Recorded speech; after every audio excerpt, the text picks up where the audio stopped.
Hi everyone, the time is currently 5:06 p.m. Eastern Standard Time on this Tuesday, February 20th, 2024, and in today's video, I'm very happy to be presenting to you all my second official YouTube weather video, and in today's video, we are going to be taking a look ahead into March 2024, including temperature and precipitation forecasts, ENSO or El Niño Southern Oscillation updates, and more. And I just wanted to let you all know that I was originally thinking about doing this YouTube video yesterday, but I saw that the last web page that we're going to be looking at near the end of this video, the ENSO recent evolution, current status, and predictions from the Climate Prediction Center was not updated yesterday, apparently due to the President's Day federal holiday. And also, by the way, I hope that you had a nice day off. If you got the day off yesterday, just wanted to mention that. But anyways, let's get started with this video, everyone. So first of all, we are looking at the 3 to 4 week outlook from the National Weather Service's Climate Prediction Center, valid Friday, March 2nd, 2024. Saturday, March 2nd, 2024, to Friday, March 15th. 2024. Last updated this past Friday, February 16th, 2024. So, as we can see, we have above average temperatures favored for the Pacific Northwest and North Central United States, and particularly a little bit more so, for the Great Lakes, upper Midwest, as well as the Northeast and part of the Mid-Atlantic states as well. Expected to have a slightly enhanced probability for above average temperatures during this time period, with a small area where we could see a little bit below average temperatures there for the Southwest United States, as well as for part of the portions of the west coast of Alaska, and also we could be leaning towards slightly above average temperatures for the southeast coast of Alaska, with equal chances everywhere else in the United States through this entire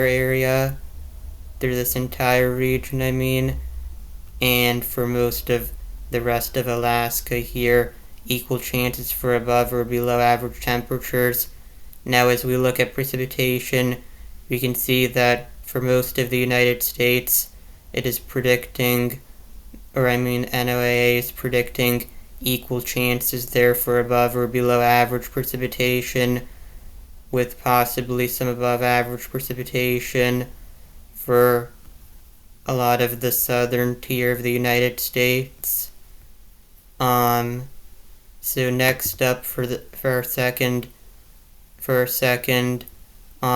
web page, so for a second web page, here are the official 30-day forecasts, 1 month outlook from Thursday, February 15th, 2024.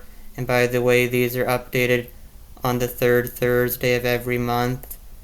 So for the monthly temperature outlook, we are looking at March 2024. As we can see, above average temperatures for a lot of the west, north central tier of the United States, and then extending down through the mid-Atlantic, I guess you could call it the northern southeast, and we have a little bit of an enhanced probability for above average temperatures there for the Northeast, and also for the Pacific Northwest up here. We can see below average temperatures, at least a little bit below average temperatures possible there for the southern tier of the United States, with equal chances in between in these areas through here. And we can also see we could be leaning towards at least slightly above average temperatures there in Alaska as well. Now for the monthly precipitation outlook, we can see first we could be looking at some above average precipitation there along a lot of the east coast of the United States, especially there for most of Florida, southern Georgia, southeastern South Carolina, and the southern tip of North Carolina, with another area of above average precipitation possible there for part of the western United States, for a lot of California, a large portion of Nevada, and for part of and near the Central Plains as well. We can see a small area of where we could be looking at least slightly below average precipitation for parts of the Pacific Northwest, northern Great Lakes area, and part of southwestern Texas, and kind of near the desert southwest region, almost more focused kind of around the southwest Texas area there. We can see for southern and coastal and a lot of the southern coast of Alaska, so I guess the southern tier of Alaska, you could call it, yes, so, and with equal chances, I mean, for above or below average precipitation for most of the rest of the state of Alaska. Now, we're going to take a look ahead and actually look at, we're actually going to take a look at the 2-meter temperature anomaly, so weekly mean anomalies. So actually, this is the European Models website, and these are temperature anomalies or departures from average in degrees Celsius. You can see, so you would multiply about 1.8 times these amounts that you're seeing here from the departure from average. So this is the base time. You can see from yesterday, the latest base time you can see is from today, but you can see actually, I'm going to show you that just to let you all know. If you look at today, Tuesday, February 20th, 2024, you can see it doesn't show the first week, the 19th to 26th, because these 7-week time periods are updated every Monday.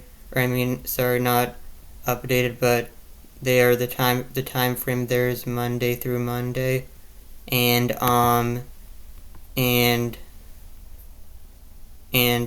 if we go back now, we can see we get the week that we are on this week. So 2-meter temperature basically means surface temperature, so at ground level, and this, by the way, you can see is at the extended range. This is the average temperature anomaly or difference from average during each of the 6 weeks. 6 weeks there. So for week one, this is week 2. So for the 19th through 26th, we can see above average temperatures expected for a lot of the United States, basically, including the west and central United States, especially there in the north central United States, with with some below average temperatures along parts of the East Coast, especially in the southeastern United States. As we can see, yes, so for the week 2, we can see those well above average temperatures shifts a little bit further east towards the central and eastern United States, especially there for the Midwest and parts of the plains, Ohio Valley, Mid-Atlantic, and Northeast, with some below average temperatures possible right along the west coast there. Now, for week 3, we can see that the below average temperatures could expand a little bit in the west coast during this time frame, with above average temperatures still probable in the east.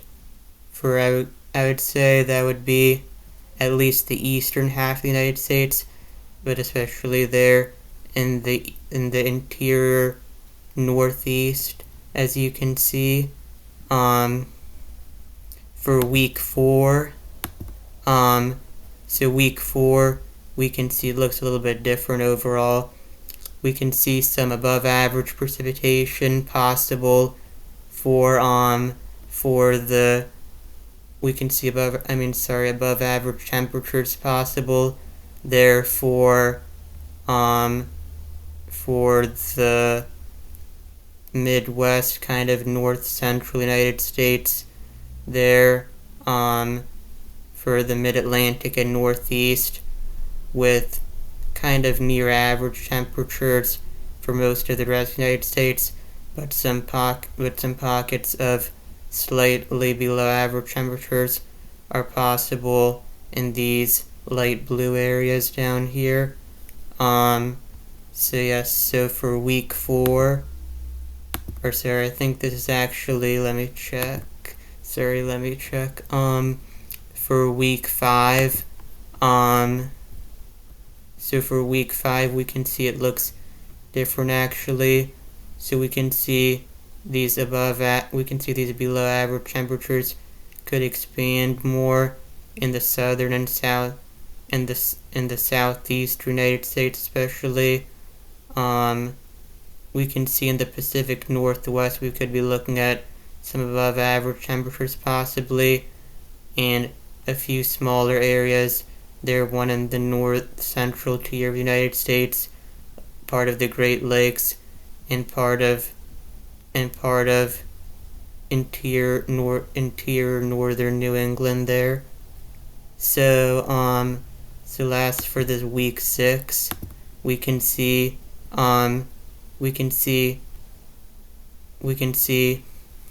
these below average temperatures possible. We can see these below average temperatures more focused on a lot of the East Coast there, especially in the southeast and lower mid-Atlantic, with above average temperatures still possible there in the Pacific Northwest, and also parts of the North Central Tier and Great Lakes region also as well. So we can see in terms of, for example, if you're like me and hoping for some more snowfall in the mid-Atlantic area, specifically the DC area, Washington DC area, it might not be looking too good for you. It looks like by the time we get possibly some more of these below average temperatures, it might be too late in the season, as you can see, to matter for snowfall too much, as we are getting towards the very end of March, as you can see. So, and now the next thing that we're going to go ahead and do is look at the CFS, or Climate Forecasting System model, on tropicaltidbits.com to kind of compare what the European model is saying for the next 6 weeks in terms of temperature. See if it has a differing idea or opinion, or if it is similar. So as you can see, for week 1, days 1 through 7, we can see above average temperatures for basically the entire United States, with far above average temperatures there in the central United States, and the only really area is more in Florida, parts of southeastern Georgia, and the southern tip of South Carolina, a tiny bit as well. Could be looking at some below average temperatures there. We can see that actually, as we go ahead and take a look at days 8 through 14 there, we can see the west coast of the west coast of the United States, especially there, could be the only real area in the United States, at least continental United States, looking at below average temperatures during the February 27th through March 5th time period, with well above average temperatures there for the central and east United States, especially north central United States there up into the Great Lakes and southeast Canada, extending through those areas. And for days 15 through 21, we can see some below average temperatures could be intensifying actually a little bit there along the west coast, especially especially near the southwest, especially in the southwest Pacific states there, as you can see, with still well above average temperatures overall for the central and east United States there, especially in the north, especially around the Great Lakes, up through far southeastern Canada, and parts of interior northern New England there, as you can see. And for days 22 to 28, by the way, this is week 4, by the way, we can see some below average temperatures possible there again for parts of the west coast, especially in the southwest Pacific again, and we can still see we have some above average temperatures overall for the central United States. They're becoming a little bit less intense, but they're still kind of noticeably above average, especially there for kind of right between the north central, kind of right between the central border of the United States and Canada, and right here just above there, kind of actually near the southeastern corner of Canada, that is near the Great Lakes kind of area, you could call it. And then for week 5, days 29 through 35, we can see a little bit below average temperatures possible now for the southeast, and now we can see a change to slightly below average temperatures, slightly above average temperatures there for the Pacific Northwest. And also it looks like we have still a decent chance of above average temperatures there for kind of the north central tier into bordering of into kind of southern Canada, as you can see, southeastern Canada, another area that we could see an elevated signal, I guess, for above average temperatures there in southeastern Canada. And it looks like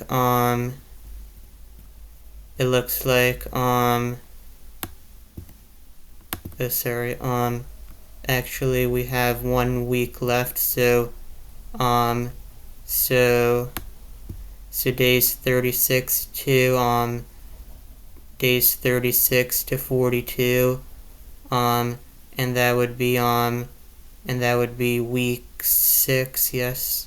Or sorry, I think that this would be yes, so this would be week 6. Yes, week 6. So let's see here. So we still see a little bit below average temperatures for parts of the southeast United States. And also still some above average temperatures there for the Pacific Northwest, and also through, I guess, parts of the desert Southwest here, and we can see some above average temperatures, a decent chance at least for above average temperatures, or decent signal I should say, for the north central United States into the Great Lakes, especially there in southeastern Canada, into these areas, and also extending down into the northeast United States there as well, and kind of near average temperatures in between. And sorry if I forgot to mention about the near average temperature regions in the previous few weeks, but that's what these white areas are technically, as you can see, just to let you all know. So that would be between 1/4 of a degree above average and 1/4 of a degree below average Celsius. And since that is only a small anomaly, it would not be too much more than that in Fahrenheit, just to let you all know. And actually, yes, so that is the end of that.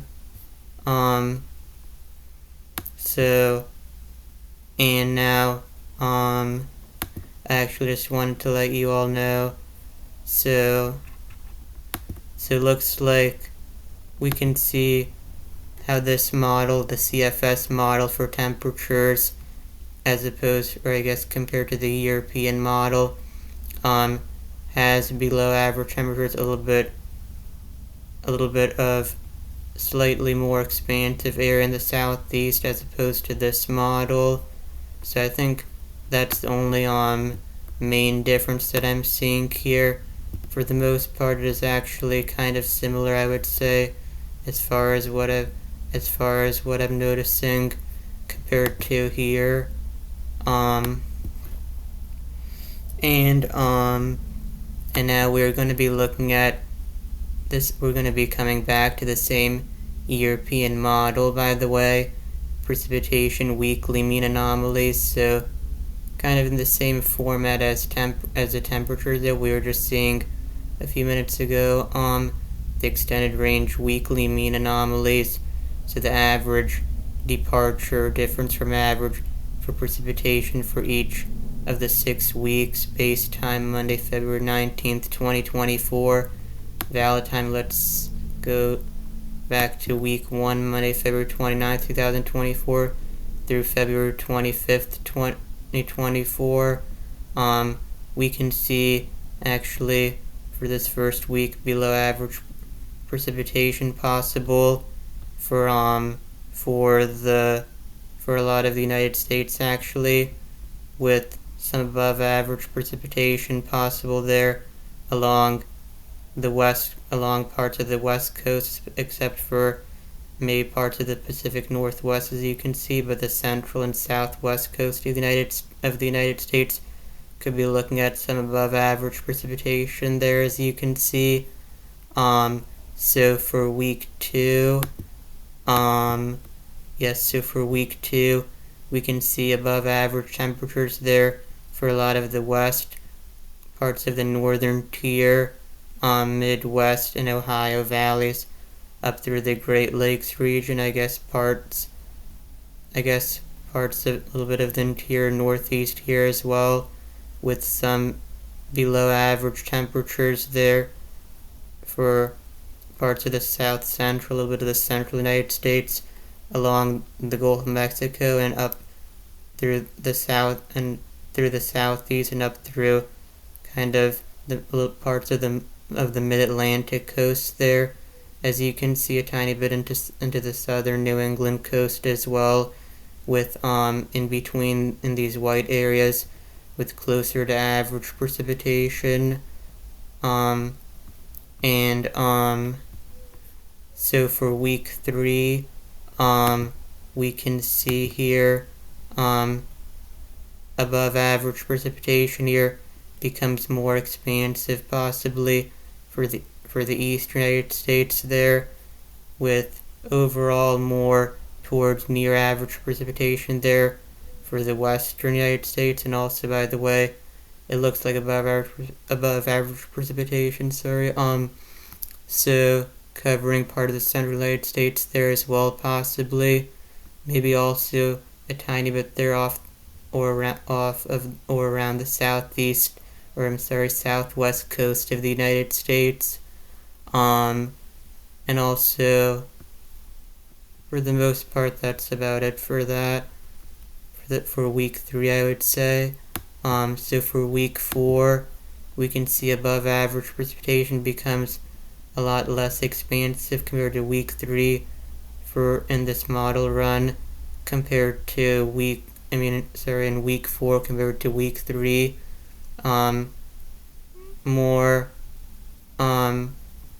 More focused a little bit along the east coast, up and down through the east coast there, possibly a little bit in the central United States as well.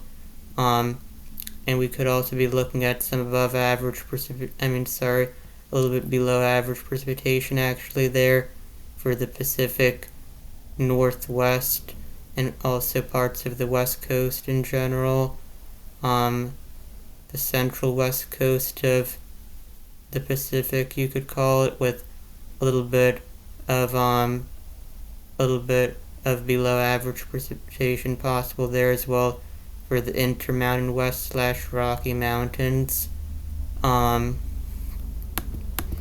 So for week 5,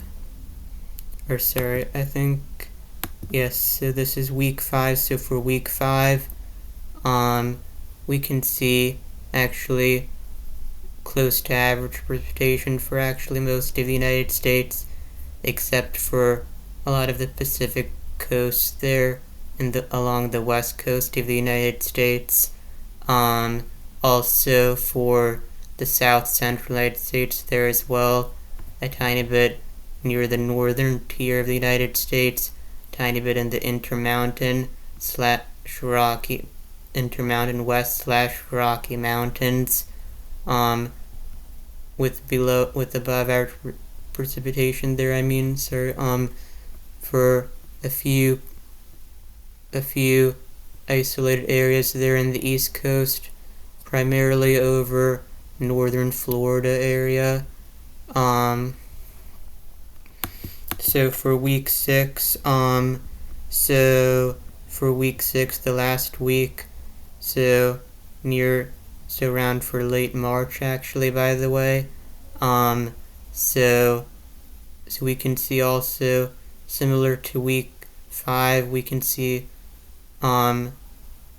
near average precipitation for a lot of the United States, continental United States at least. A little bit more expansive possibly area, slightly below average precipitation possible there for kind of between the southeast and kind of south central United States there. Also for parts of the west coast, for the Pacific Northwest and west central coast of the Pacific and west central Pacific coast. Still a little bit in the Intermountain West / Rocky Mountains and northern tier of the United States, with above average precipitation also possible there for, again, a little bit in parts of northern Florida area, and also a tiny bit here. We can see it just a smidgen larger area there around kind of the Appalachians a little bit, and generally for most of the rest of the United States, looking at near average precipitation, at least as far as this model run is concerned. And now we're going to take a look ahead at the CFS model this time for 7-day total precipitation for the contiguous United States. So as we can see for week 1, days 1 through 7, we're looking at here. So below average precipitation there for a lot of the United States, especially there in the southeastern United States. They're extending up through the East Coast and a little bit into the north central United States as well, a little bit in the Pacific Northwest. In the Southwest, we could be looking at some above average precipitation. Also, a tiny area, not really too much, not anything significant at all, but a tiny bit there, maybe just a smidgen above average precipitation there for, I think that is, Ohio, yes. I think that is Ohio, so, and also kind of up through a little bit near the Pacific Northwest, more like into southwestern Canada. Could be looking at some above average precipitation a little bit. And then for week 2, days 8 through 14, now we can see a little bit of a change from week 1 actually. Some noticeably above average precipitation possible there for a lot of the eastern United States, especially there in kind of the Tennessee and Mississippi River valleys, extending up through parts of the upper southeast and through the mid-Atlantic states, as you can see there. With another area we could be looking at a little bit above average precipitation, for the Pacific Northwest mainly, a tiny bit there in parts of the Intermountain West with below average precipitation, at least a little bit of below average precipitation possible there for the south central United States, especially there for eastern to east central Texas, and a little bit possibly also for most of Florida as well, with near average precipitation for these white areas in between.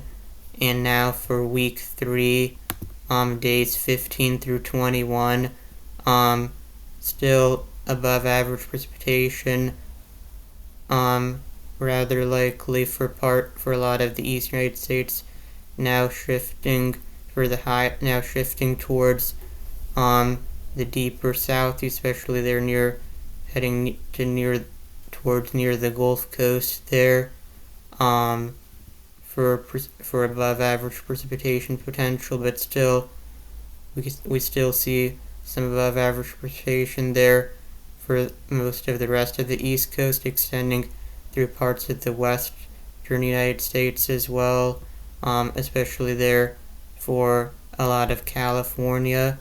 We see some below average precipitation actually possible for parts of the Pacific Northwest. And also a little bit below average precipitation possible there for most of Texas, and especially in these areas over here a little bit. And in the areas in between, near average precipitation possible. So for week 4, days 22 through 28, still we see a little bit below average precipitation. Above average precipitation there.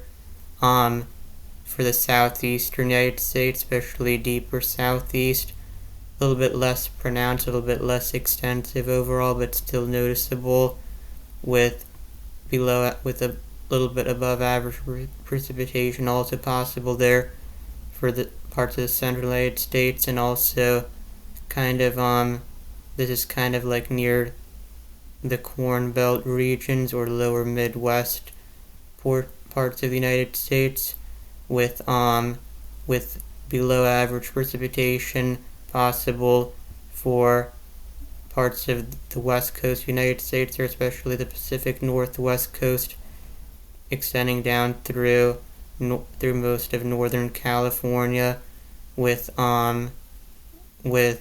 near average precipitation for the most part for areas in between, except for possibly a little bit below average precipitation for the through parts of the northeast United States there, as you can see. And then for week 5, days 29 through 35, a little bit smaller area there of above average temperatures now for the deeper southeast into the Gulf Coast of Mexico for the United States, and now we can see below average precipitation becoming more expansive in this part of the eastern United States, so between the lower Midwest through the Corn Belt and also through parts of the interior north mid-Atlantic, and also a little bit expanding into parts of the mid-Atlantic coast and New England there. Maybe a tiny bit above average precipitation there for parts of north central Maine. Also below average temperatures again. Below average precipitation again. Possible for a lot of the west coast of the United States there, as you can see, with near average precipitation more likely for the white areas in between, as you can see. So for days 36 through 42, that would be week 6, so that would be the last week here.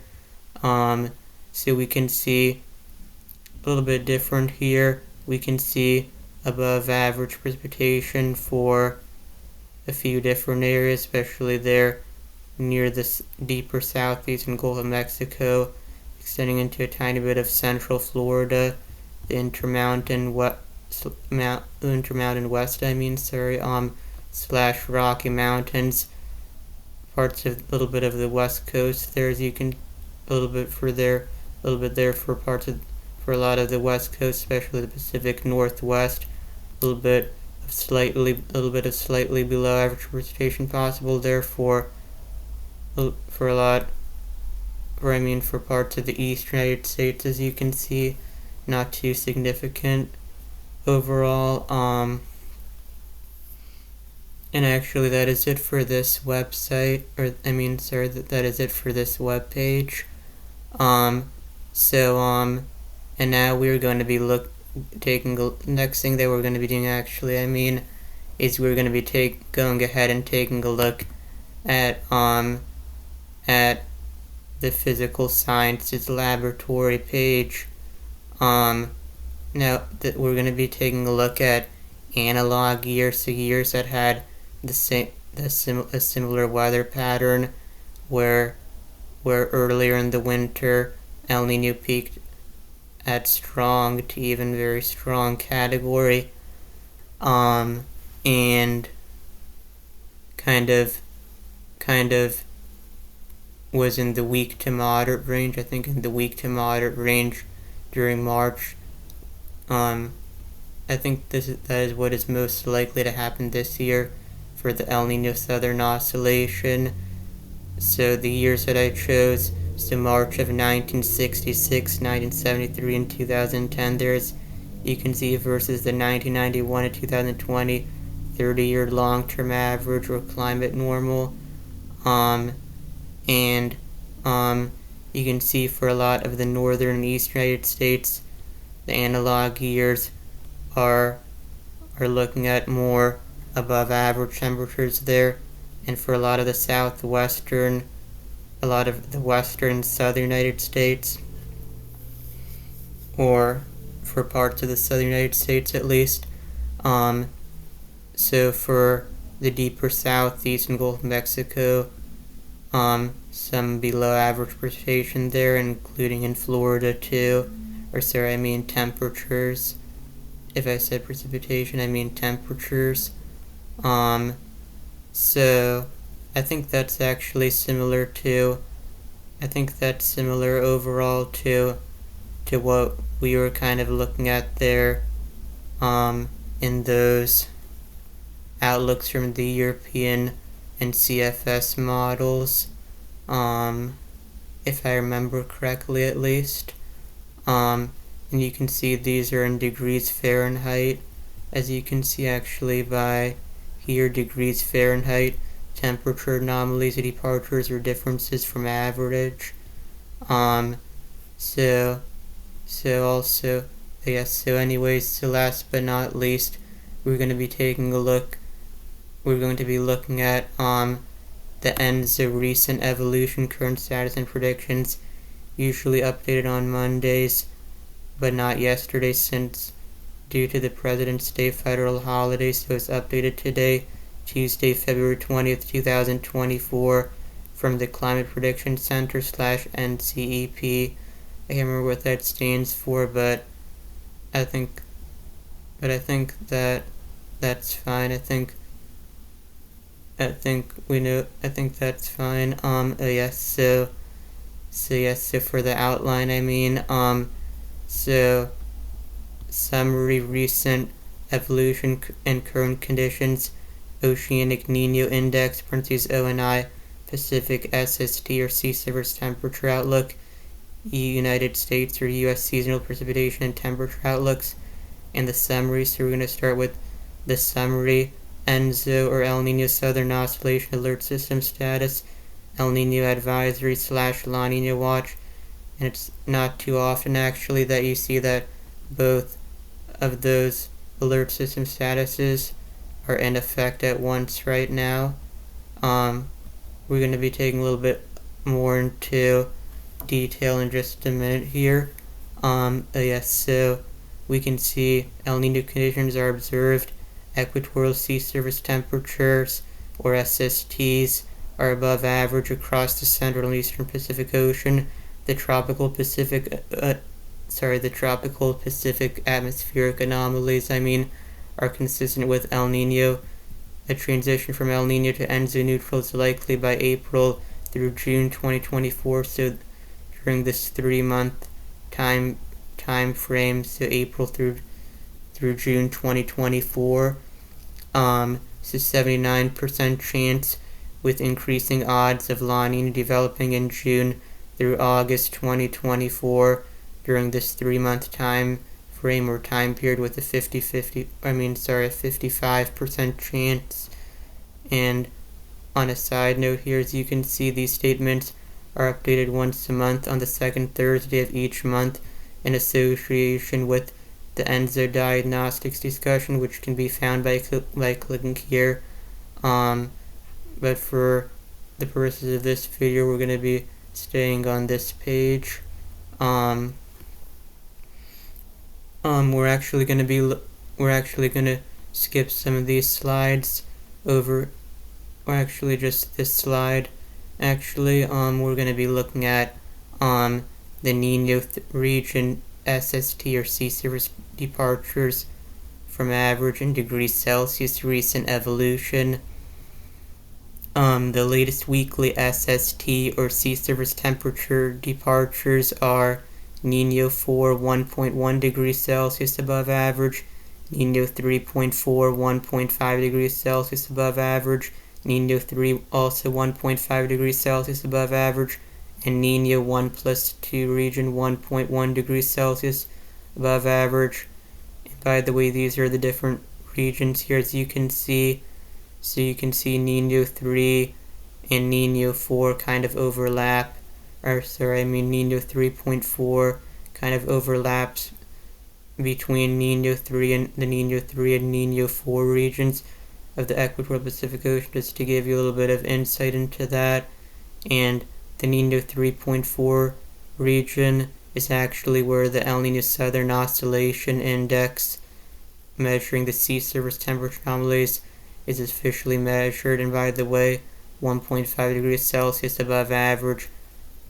By the way, that's actually going to be 2.7 degrees Fahrenheit, if you're wondering. So that is actually right at the minimum threshold of a strong El Nino event in the Equatorial Pacific Ocean. Just to let you all know. So SST departures. Actually, sorry, we're gonna go ahead and skip that. These next few slides. And now we're going to be going ahead and taking a look at let's see here. So just to give you a little bit of insights, actually. We're just going to read the first paragraph here, actually. So for the Oceanic Nino Index, or ONI, the ONI is based on SST, or sea surface departures from average in the Nino 3.4 region, and is a principal measure for monitoring, assessing, and predicting ENSO, which again stands for El Nino Southern Oscillation. So, and just a little bit of background information. NOAA, or the National Oceanic and Atmospheric Administration, operational definitions for El Nino and La Nina. El Nino characterized by a positive NOI greater than or equal to 0.5 degrees Celsius above average. La Nina characterized by a negative ONI less than or equal to 0.5 degrees Celsius below average.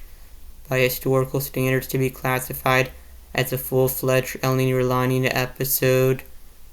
These thresholds must be exceeded for a period of at least 5 consecutive overlapping 3-month seasons. CPC, or the Climate Prediction Center, considers El Nino or La Nina conditions to occur when the monthly Nino 3.4 OISST. I'm not sure what the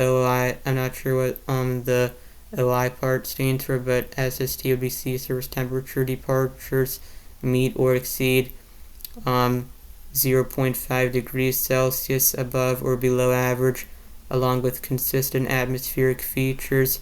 These anomalies must also be forecasted to persist for 3 consecutive months. So basically, they would need to, that means that both oceanic and atmospheric conditions, so up in the atmosphere, need to be consistent with each other for 3 consecutive months to officially be considered an El Nino or La Nina event. I believe that's what that means. So ONI, so in degrees Celsius evolution since 950, the most recent ONI value, November 2023 through January 2024, is 2 degrees Celsius below average, above average, which actually means that, which is actually at the threshold for a very strong / historically strong, El Nino episode. So, in historical El Nino and La Nina episodes based on the ONI computed using ERSST version 5, not sure exactly what that means, but we can see November, December, January 3-month average 2 degrees Fahrenheit 2 degrees Celsius above average, and that is what that is saying here, by the way. So CPC, Climate Prediction Center, probabilistic ENSO, or El Nino Southern Oscillation Outlook, updated Thursday, February 8th, 2024. A transition from El Nino to ENSO neutral is expected by April through June season 2024, with ENSO neutral persisting through May through July 2024. Thereafter, La Nina is favored in June through August, and chances increase through the September through November season.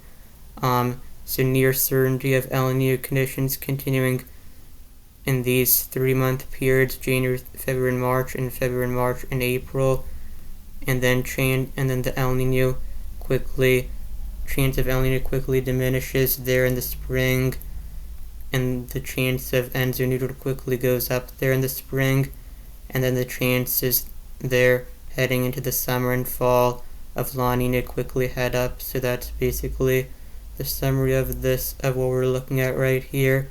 And so for the IRI, I'm not sure what that stands for, but the IRI Pacific Nino 3.4 SST or sea surface temperature model outlook, the majority of models indicate El Nino will persist through March through May 2024 and then transition to ENSO neutral during April through June 2024. After a brief period of ENSO neutral conditions, most models indicate a transition to La Nina around June through August 2024. As you can see right around here, so June, July, and August is, by the way, the 3 months of meteorological winter, the hottest 3 months of the year, technically, is what that means. So we can see CPC console, dynamical average, statistical average models is a little bit technical, I know. But I'm not even sure what that means exactly myself in terms of what models these are exactly, but basically they're kind of in good agreement there, you can see, for the most part. So in predicting, I mean that the onset of La Nina conditions approach, so 0.5 degrees Celsius below average sea surface temperature anomalies there in the equatorial Pacific Ocean would be in the June, July, and August 3-month time frame / time period. And so figure provided by the International Research Institute IRI. So now that's what I see. We were talking about a minute ago. IRI Pacific Nino 3.4 SST model outlook. So the IRI, that would be the International Research Institute for Climate and Society, updated yesterday, February 19th, 2024, actually. And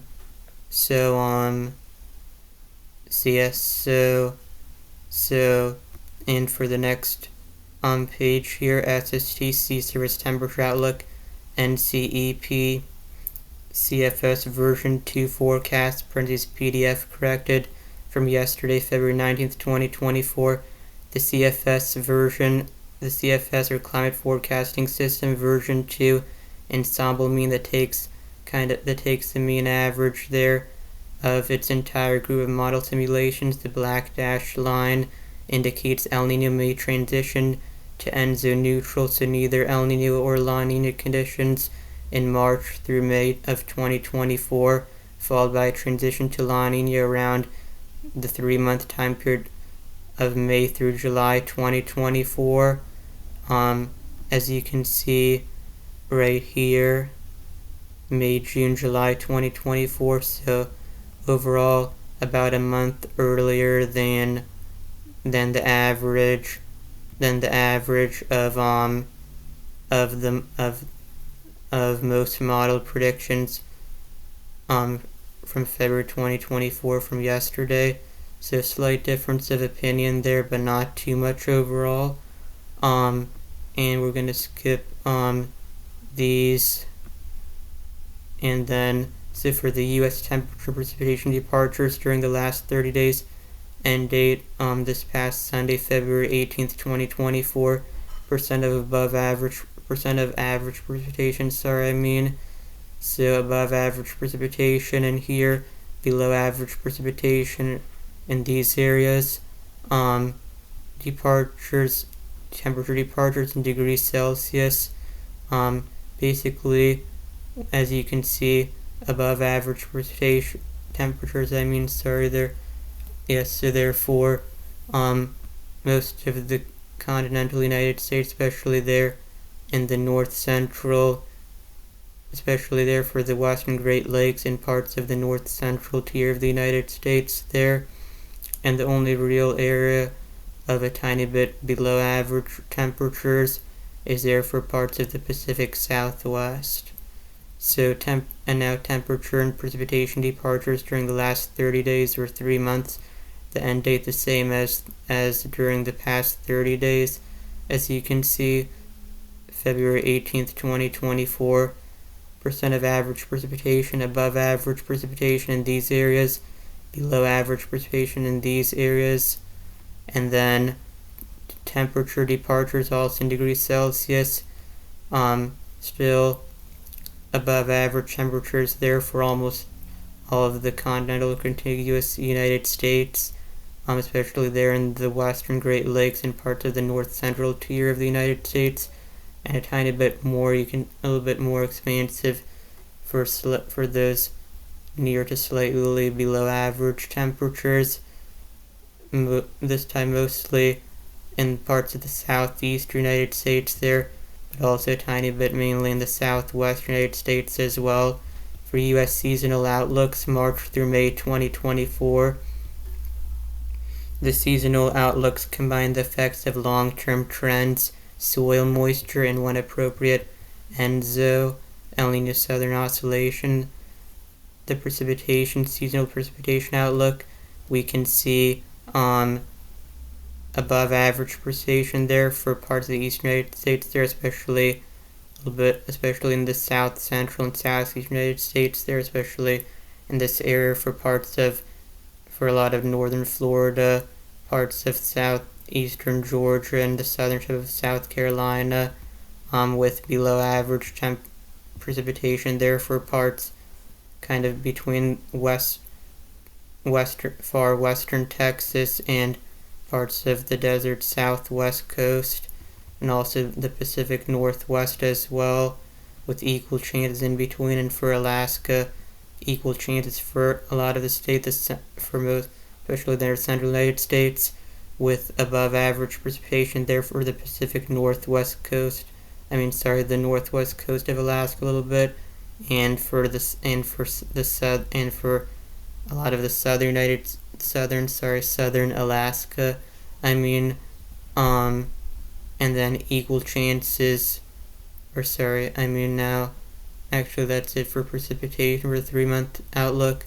So seasonal temperature outlook, above average temperatures there for a lot of the western United States, especially Pacific Northwest, and also in the northeastern United States there, with equal chances in between, and also favored to be possibly above average for most or all of Alaska, as you can see, and also equal chances, I think this is around Hawaii actually, equal chance for above or below average temperatures, by the way, and then looks like that is about it actually. So the summary is also at the top of the page, so the same thing there. And actually that is going to be it for today's video. I know, sorry if this was a long video actually, but anyways, I hope that you enjoy this video, and I hope that you learned something, that it's very informative and educational for you all, and I look forward to seeing you all in the next video. So have a nice day, everyone. Bye.